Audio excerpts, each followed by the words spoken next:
जैसे हम घर से बाहर निकले तो हमको दिखाई दिया ये भाई साहब थे जो पैसा कमाने के लिए 2 रुपये कमाने के लिए पानी में घुस करके काम कर रहे थे। और ये नया घर बन रहा था, ये घर पूरा डूब रहा है भाई।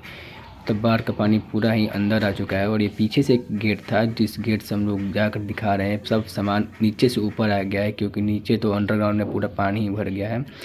ये देखिए ऊपर का नज़ारा था घर बनने के कारण। ये देखिए कितना ज़्यादा पानी भर गया है। इधर से दिखाते हैं आपको इस साइड से, और ये देख सकते हैं आप बहुत ज़्यादा पानी बढ़ गया है बाढ़ की वजह से। पूरा सब कुछ डूब गया है। वो ईंट देख सकते हैं कितना ईंट डूब गया है, वो जो कि कितना नीचे तक रहता है। वो सामने एक और नया घर बन रहा था वो भी डूब गया है।